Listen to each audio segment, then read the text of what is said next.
The hospital clock read 6:47 a.m.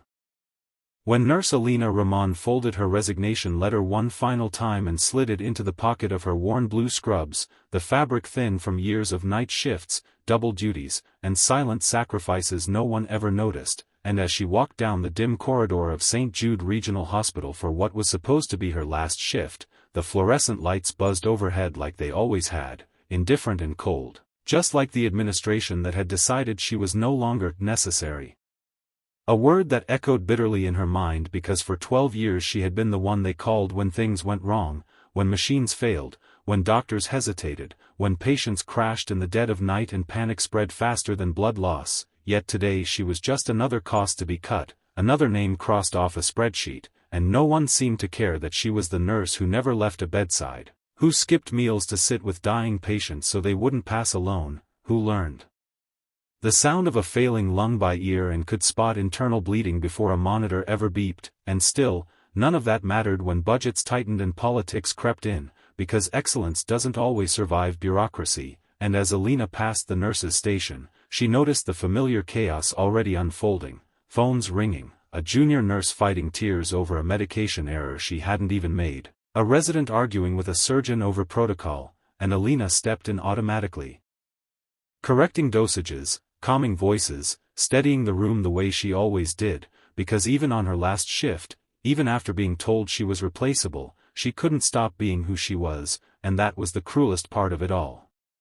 By 9:12 a.m., the ER doors burst open with the metallic scream of a gurney rolling too fast, paramedics shouting vitals, blood soaking through white sheets, and Alina was already moving before anyone called her name, her hands gloved, her voice sharp and calm as she took control, assessing injuries, directing interns, overriding a doctor who froze for half a second too long, and when the patient stabilized, the room exhaled as one, but no one thanked her, because saving lives had become expected of her, invisible labor disguised as duty, and as she washed her hands afterward, staring at her own tired reflection in the mirror, dark circles, hair pulled back too tight, eyes that had seen too much, she whispered to herself that it was almost over, that after tonight she wouldn't have to fight this system anymore, wouldn't have to prove her worth to people who never bothered to see it.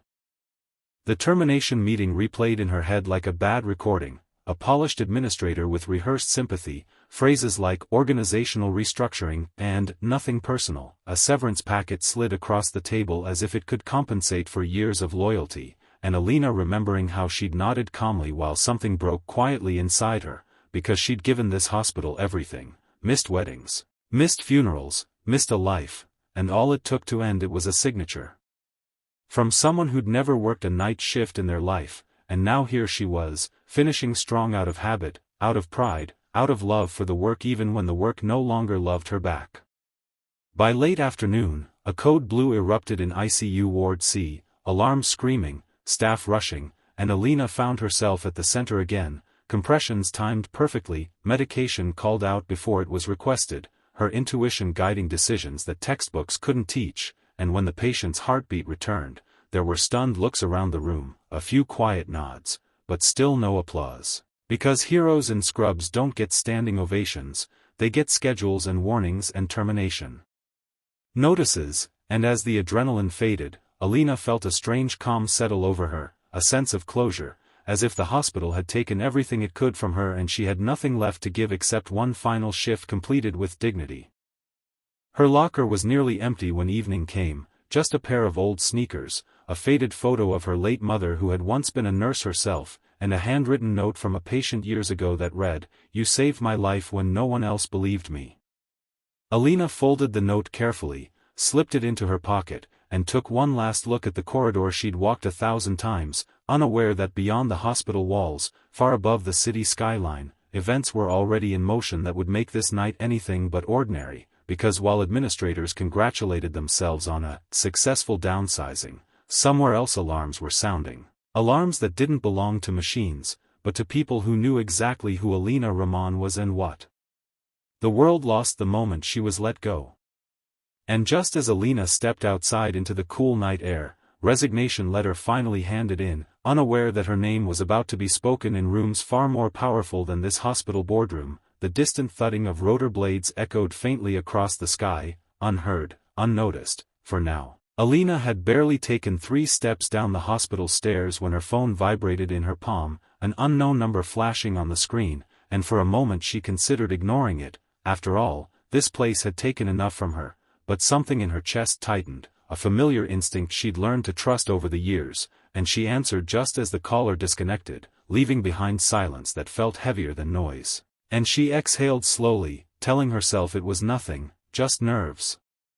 Just exhaustion. Yet as she stepped into the parking lot, she noticed an unusual restlessness in the air, security guards whispering near the entrance, nurses glancing upward through the glass canopy, and a low, distant vibration that wasn't traffic, wasn't thunder, but something rhythmic, mechanical, growing stronger by the second, and Alina paused, following their gaze toward the darkening sky where 2 blinking lights cut through the clouds, circling once like predators assessing ground. Before descent, and her heart skipped because helicopters didn't come to St. Jude at this hour, not 2, not military grade, not without warning, yet before anyone could react, the sound intensified into a thunderous roar, shaking windows, rattling signage, sending loose papers spiraling across the lot as the first helicopter descended with surgical precision onto the emergency helipad, its spotlight slicing through the night and landing squarely on the hospital entrance as if searching for someone specific. Within seconds, the second helicopter followed, landing hard, purposeful, rotors whipping the air into chaos, and the hospital that had so casually dismissed Alina Rahman froze in collective disbelief as black-clad personnel jumped out, moving with disciplined urgency, insignia stitched on their uniforms that most people only saw on television, and whispers rippled through the crowd. Is that military? Is this a drill? Did something happen? While Alina stood rooted to the ground, confusion washing over her, because this couldn't possibly have anything to do with her, could it? She was just a nurse they'd fired an hour ago, just another name crossed out, yet her phone vibrated again.